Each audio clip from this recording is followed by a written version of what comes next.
देखिए, SSC stenographer की answer की अभी तक जारी नहीं की गई है। आंसर की कब तक जारी की जाएगी? जब आंसर की आप लोगों की आएगी, जब आप अपनी आंसर की मैच कर लेंगे। आंसर की मैच करने के बाद जब आप लोगों का रिजल्ट आएगा, रिजल्ट आने के बाद आगे की प्रक्रिया में क्या होता है, स्किल टेस्ट क्या होता है। बहुत सारे ऐसे बच्चे होंगे जिन्होंने एसएससी स्टेनोग्राफर का एग्ज़ाम पहली बार दिया होगा। उन बच्चों को स्किल टेस्ट के बारे में नहीं जानकारी है, होगी भी, कुछ लोगों को जानकारी होगी और कुछ बच्चों को जानकारी नहीं होगी।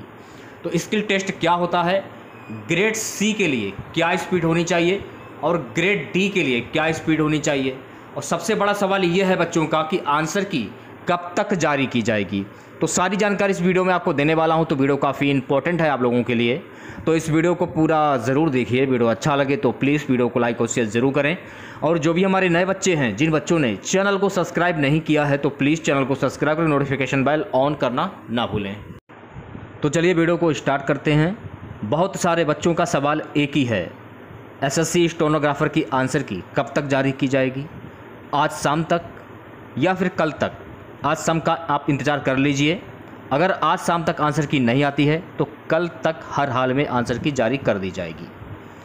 तो मान लीजिए अगर आंसर की जारी की गई, आपने अपनी आंसर की मैच कर ली।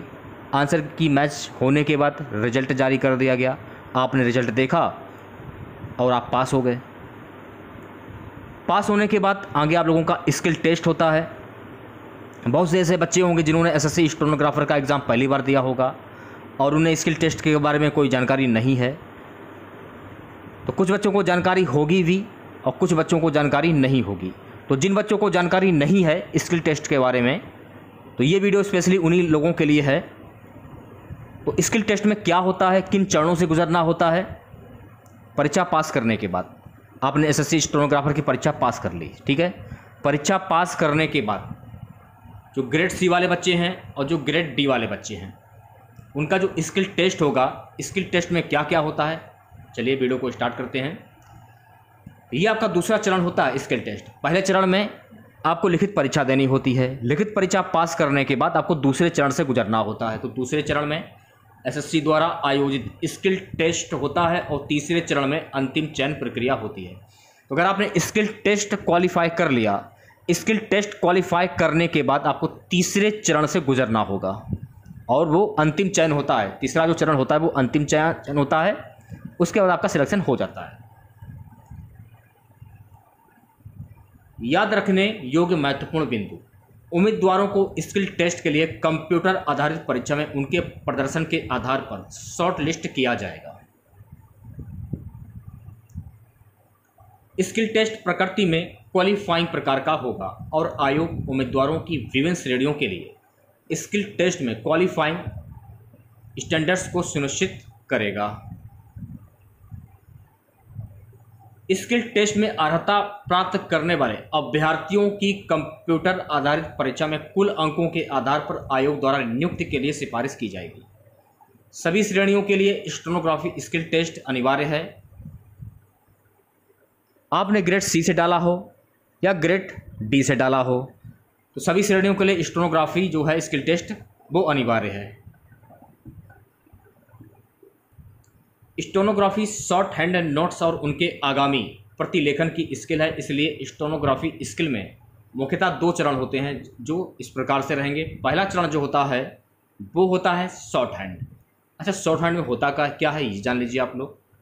ये शब्द संक्षेप और प्रतीकों के माध्यम से तीव्र लेखन का एक तरीका है और इसे विशेष रूप से श्रुतलेख लिखने के लिए उपयोग किया जाता है। इस चरण में आपको श्रुतलेख दिया जाएगा और फिर आपको शीट पर शॉर्ट हैंड तकनीक से नोट्स बनाने होंगे।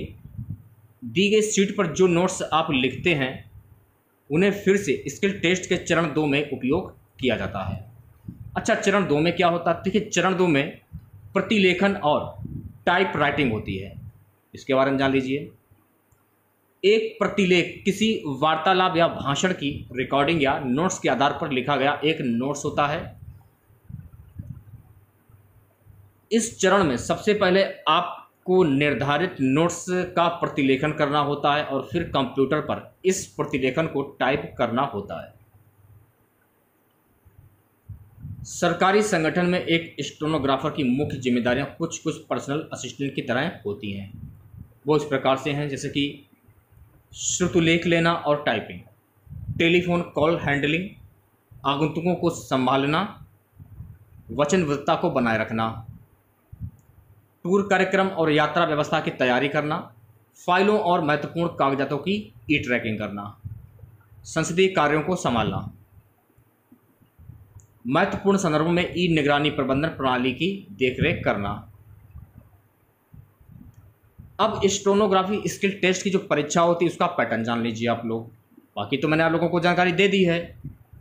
इस परीक्षा में उम्मीदवारों को स्टेनोग्राफर ग्रेड सी पद के लिए 10 मिनट के भीतर 100 शब्द मिनट और स्टेनोग्राफर ग्रेड डी पद के लिए 80 शब्द मिनट की गति से अंग्रेजी और हिंदी में श्रुतलेख लिखने के लिए दिया जाएगा। ग्रेड सी में 10 मिनट के भीतर आपको 100 शब्द प्रति मिनट, 10 मिनट के भीतर 100 शब्द प्रति मिनट और स्टेनोग्राफर ग्रेड डी के लिए 80 शब्द मिनट की गति से अंग्रेजी हिंदी में श्रुतलेख लिखने के लिए दिया जाएगा। इस श्रुतलेख की आपकी कंप्यूटर पर प्रतिलिपि बनानी होगी और प्रतिलेखन का समय इस प्रकार से होगा। सबसे पहले हम बात कर लेते हैं स्टेनोग्राफर ग्रेड सी की। 100 शब्द प्रति मिनट। स्टेनोग्राफर ग्रेड डी में 80 शब्द प्रति मिनट, ग्रेड सी में 100 शब्द प्रति मिनट और स्टेनोग्राफर ग्रेड डी में 80 शब्द प्रति मिनट होने ज़रूरी है। तो आप अभी से प्रैक्टिस स्टार्ट कर दीजिए, मेरी बात मानिए। तो अगर हम बात करें श्रुतलेख की प्रतिलिपि इंग्लिश बनाने का, 80 मिनट इंग्लिश और 40 मिनट समय इंग्लिश, यानी कि ग्रेड सी के लिए 50 मिनट इंग्लिश और ग्रेड डी के लिए 40 मिनट समय इंग्लिश में। ग्रेड सी की बात करें 65 मिनट जो है वो हिंदी में दिया जाएगा और 55 मिनट जो है ना वो हिंदी में दिया जाएगा ग्रेड डी के लिए। ये ग्रेड डी का हो गया और ये हो गया ग्रेड सी का। ये ग्रेड डी का, ये ग्रेड सी का, ठीक है। ये आपका पार्ट 1 था। तो पार्ट 1 में मैंने आप लोगों को इतनी जानकारी दी है। अगला जो हमारा पार्ट आएगा, जो बची हुई जानकारी है, बची हुई जानकारी मैं आपके सामने साझा करूंगा। तो स्किल टेस्ट के बारे में अगर आपके मन में कोई भी सवाल है स्किल टेस्ट को लेके, तो आप हमसे क्वेश्चंस कर सकते हैं। रिप्लाई देने की पूरी कोशिश करूंगा। तो अगर आप लोगों को हमारी दी गई जानकारी से आप संतुष्ट हैं तो प्लीज़ वीडियो को ज़्यादा से ज़्यादा लाइक करें, शेयर करें और चैनल पर नए हैं तो प्लीज़ चैनल को जरूर सब्सक्राइब करें और नोटिफिकेशन बेल ऑन करना ना भूलें। मिलते हैं नेक्स्ट वीडियो के साथ। जय हिंद, जय।